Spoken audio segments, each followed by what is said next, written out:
Okay friends, this is David Ha'ivri. We are in Petach Tikva. I am your tour guide today.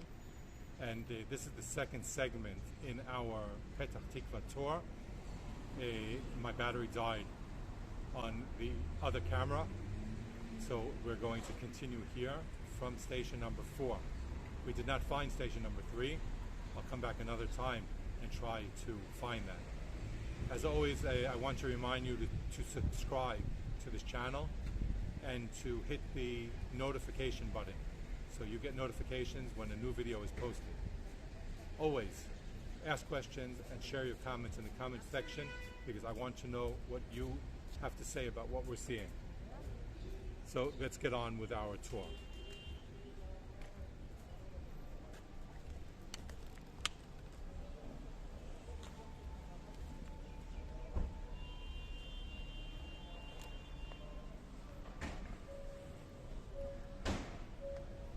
We are now walking back to Chovevei Zion, the lovers of Zion Street.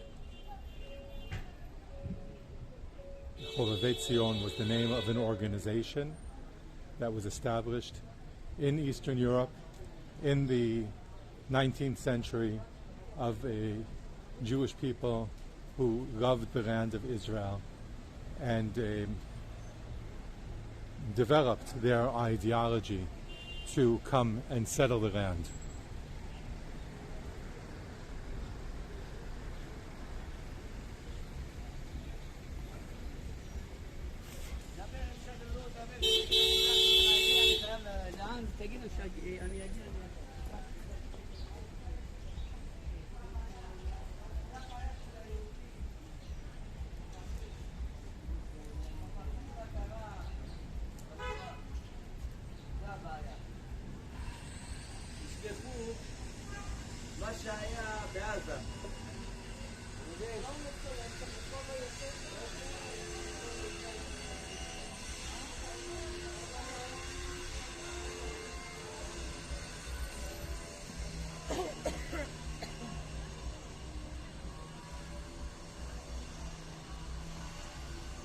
I hope that we are seeing across the street station number 4, which is Beit Ikarim, the home of the farmers. Let's cross over the street carefully. There we go.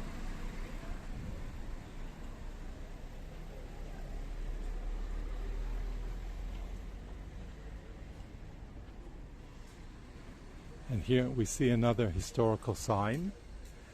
That is the Chatzerot, the yard of the Beit Ikarim, the courtyard, and the family home Lemfrat on Chovevei Zion Street. Abraham Abba Lemfrat came to the land of Israel in the year Tafresh Mem Gimel, 1882. And he was one of the members of a Bialystokit, the Bialystokit group, the group that came from Bialystok. The family Lemfrat built their home in the year 1886. The home was built from blocks of kurkar, which is a type of sandstone, and the front faced the Chovevei Zion Street. The other buildings in the courtyard, you can see signs of bullets from the time of the First World War. The courtyard in the family Lipkis, which is in Chovevei Zion 17, Moshe Lipkis and his family came to the land of Israel in the first Aliyah in the year 1882. Moshe was a leader of the Bialystokit, the Bialystok group. In the year 1886, he built his home, like many other of the settlers, from blocks made of kurkar, which is the sandstone. The family owned a large refet. A refet is a milk farm.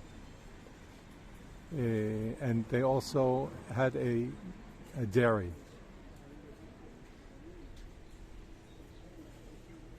All of that was here at this point.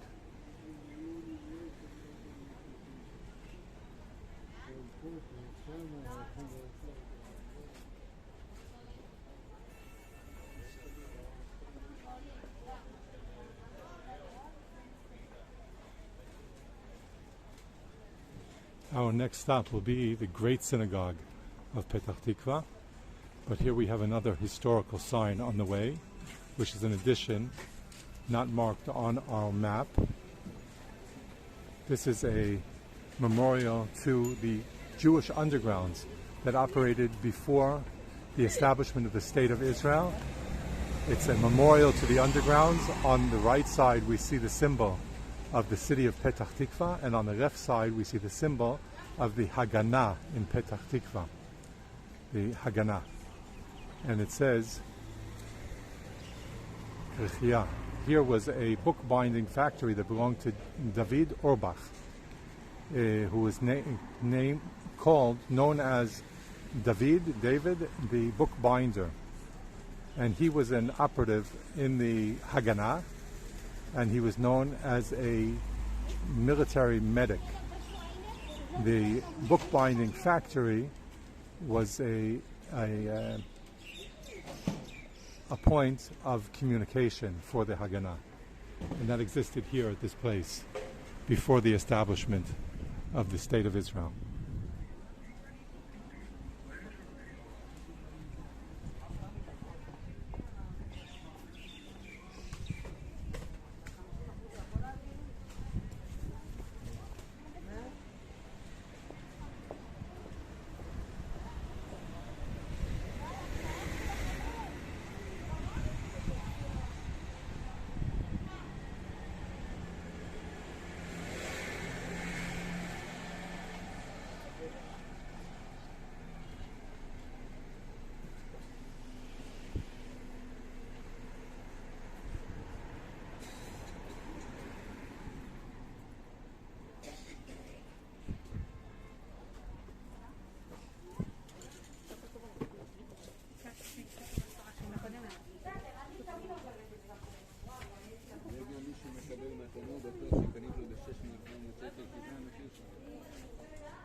This is the street corner of a street named for Rabbi Shmuel Moliver, who was one of the rabbis, theologues, ideologues of the Zionist movement in the 19th century.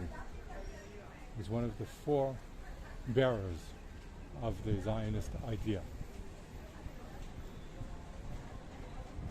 And here, to our left, this large historical building is the Great Synagogue of Petach Tikva. This is an historical building. We'll walk closer to the building and read the historical sign that tells about the building. We can see the clock in the center courtyard of the building. You can see the clock with the Hebrew letters. The clock is a bit off now. Maybe it's not working. The synagogue, and there are a couple of synagogues here, operate to this day. Interesting to note this sign outside on the wall of the synagogue is the blessing that we say every new month. We make a blessing on the new moon, on the full moon. And this is the text of the blessing. So when the blessing is made, all of the worshippers come out at night after the evening prayers and look up in the sky and see the moon and recite this blessing.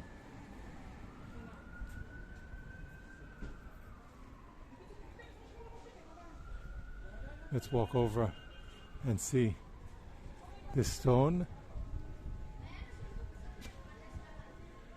This is wow, I didn't realize that. This is a sundial. How do you say, a clock that works on the shadow of the sun? It's according to the Jerusalem time, according to a new system, Shitat HaNikuda, the dot system. And you can see that there's a dot in the middle of the shadow. The bar makes a shadow. And it tells us what time is candle lighting, when is the afternoon prayers, when is the afternoon time, the mincha time, the end of the day, Yom V'Layla. This is fascinating.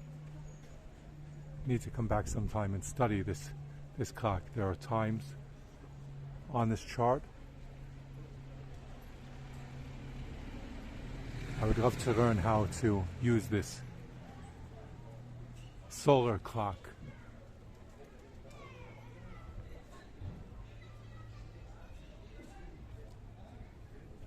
This cabinet is an old ark for the Torah scroll, and you can see that it has the letters Aleph, Bet, Gimel, Dalet. It has 10 letters which represent the 10 commandments. And here is another solar clock. It seems that this might be a different system. And I think that there's another one here behind the cabinet. So we'll need to come back sometime and study all of these amazing solar clocks. Here's a sign that tells about the great synagogue, Bet Yaakov. It was called Bet Yaakov, the house of Jacob, named for James Yaakov Meir Rothschild. Earlier we were on Rothschild's street, and we saw the square that was named for the Baron Edmond de Rothschild. And this synagogue was named for his father, for Yaakov Meir Rothschild, and through funds that were made available by the Edmond de Rothschild. Even Pinah, the cornerstone of this building, was laid in 1890, and the building was completed in 1898. This synagogue is one of the first public buildings that were built in the Moshava, Petach Tikva, and is used as a central synagogue from the time it was established to this day.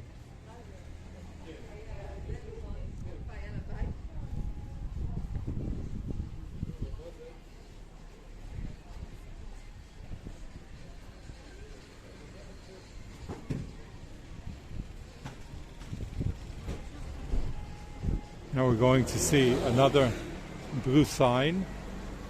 On the top of the sign to the right side, you can see the council preserving national monuments, and on the left side the symbol of the city of Petach Tikva, and then in the middle there's the symbol of the government agency, the government ministry for culture and sport, and the city of Petach Tikva's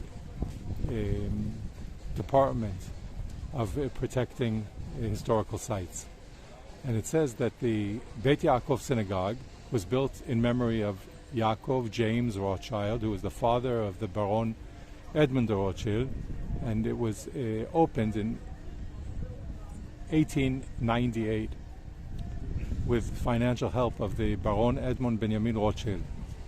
Niatosh Bet Knesset, the building was built, they started building it in 1889.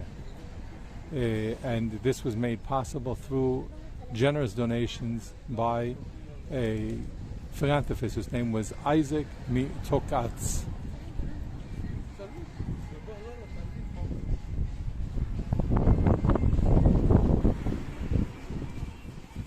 So the synagogue is 130 years old.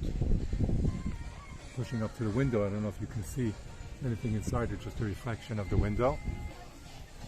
Typically these white posters with black letters are announcements of the passing of people. It's a funeral announcements. And this blue box is a geniza. It's where we put scriptures that are out of use and need to be disposed of in a respectful way.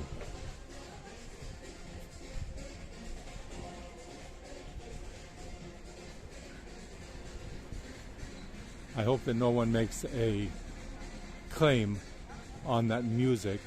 I had another video that I published recently when I was walking through the Machane Yehuda Shuk, and I got 2 copyright claims. So I needed to erase a part of the video, and I needed to erase the sound of the music, and it was a very lengthy process on YouTube.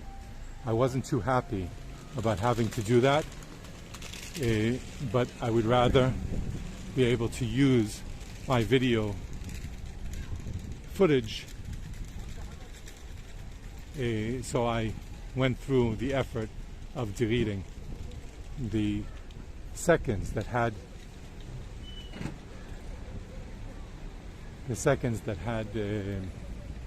copyrighted music. Now we've reached Beit Gutman Becher. No, we passed by a building. Let's see if we can see it.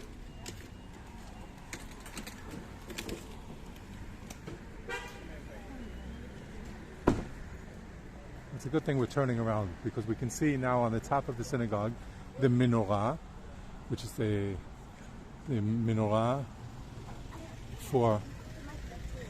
which is actually a Chanukiah that we write the rites for Chanukah, 8 nights, but it also resembles the menorah of the Mikdash.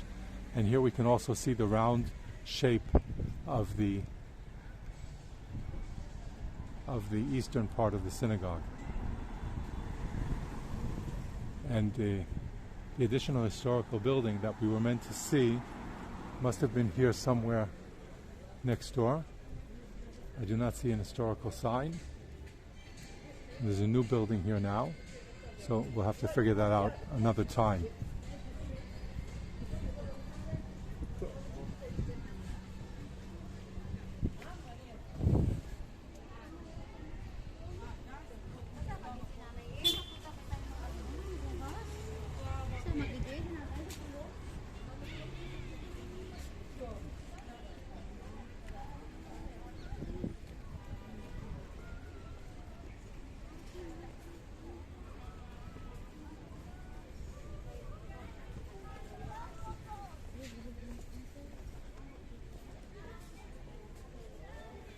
This street is called Aharon Katzir. It's a pedestrian walkway, and we're going to walk over to the Founders Square. Here there's a water fountain.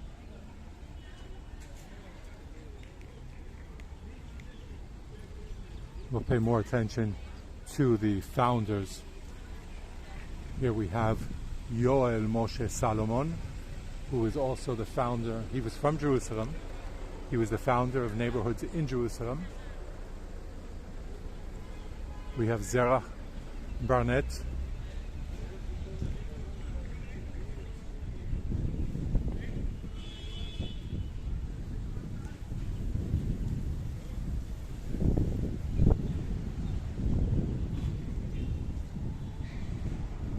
Here we have Yehoshua Stamper.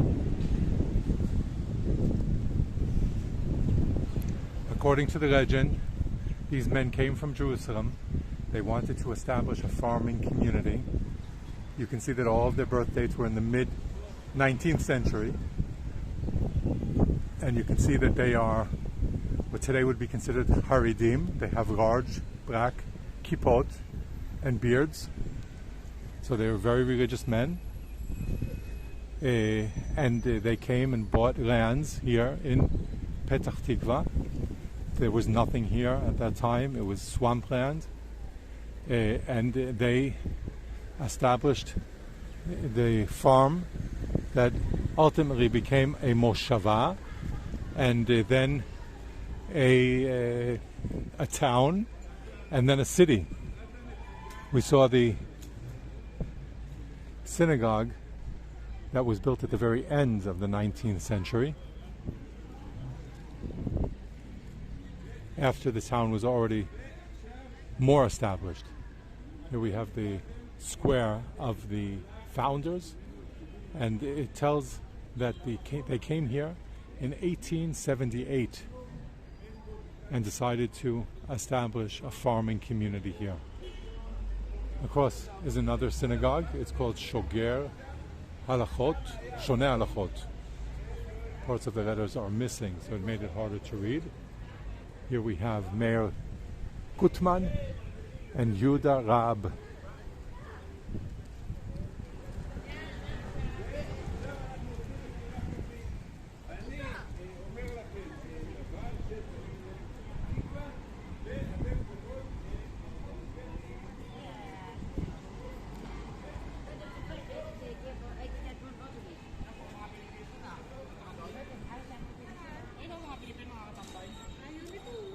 The drawing on the electric box is meant to remind us of the history of Petach Tikva when it was a farming community and people were plowing the land with plows that were with the horsepower. And here are historical photographs on tiles. The Gan HaMiyazdim, this is the village square, the square in honor of the founders in 1944. This is the same square, but this is what the town looked like in 1944. This is the orchestra. And we'll see that the statue above us, commemorates the orchestra. We'll take a look from the other side. And here again is another photo of the orchestra in 1944. And here is the orchestra building in 1944. Community event.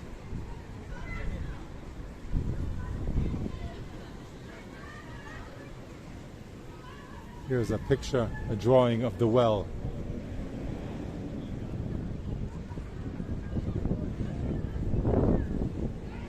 The sign on the building, here we can see that the residents of Petach Tikva are showing their solidarity with the people of the Ukraine. So they've placed a Ukrainian flag here. We are the fourth or fifth day into the fighting, into the Russian invasion of Ukraine. So in many Israeli cities we can see solidarity with the people of Ukraine, the flag of Ukraine here. You can see another one here. We're in the central square of Petach Tikva. And this artwork is in commemoration of the orchestra that was established in 1893, and they played in this square. So here we have these statues, sculptures that commemorate the orchestra of Petach Tikva. And here's another historical photograph from the 1960s. We can see the same square. You can see the clock tower. This is what the square looked like. You can see the 60s vehicles on the street. And I will spin around so you can see what the square looks like today. You see that building that reminds us of the orchestra building. And here is another sculpture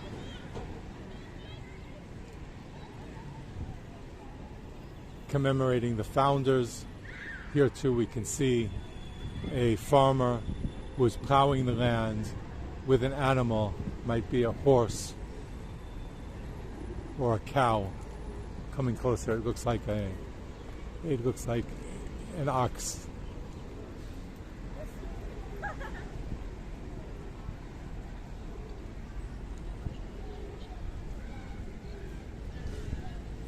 And it says that the first plow of Petach Tikva was here in 1878.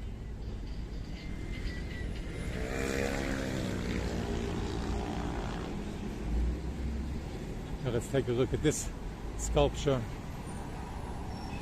The sign says that you can contact the city. It's for residents. You can contact the city through all of these different means of communication. This was sculpted by Hadar Herzl in 1992. I don't see a sign that tells us what it means, but you can share your own thoughts on what this is about.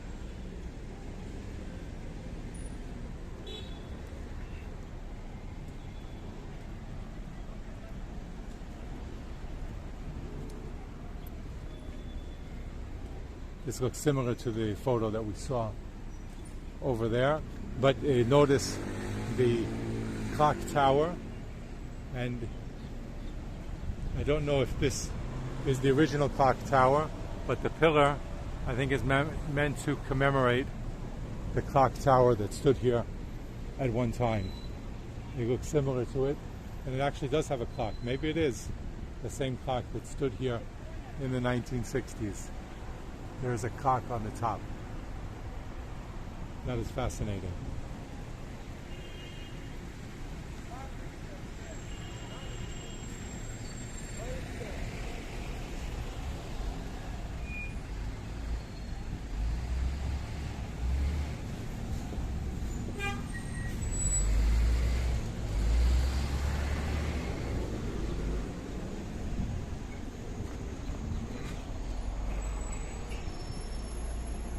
All right, my friends, I'm glad that you were with me.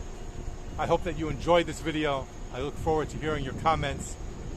Do share the video with your friends, and come and see more Israel tours with me. Be well. Shalom.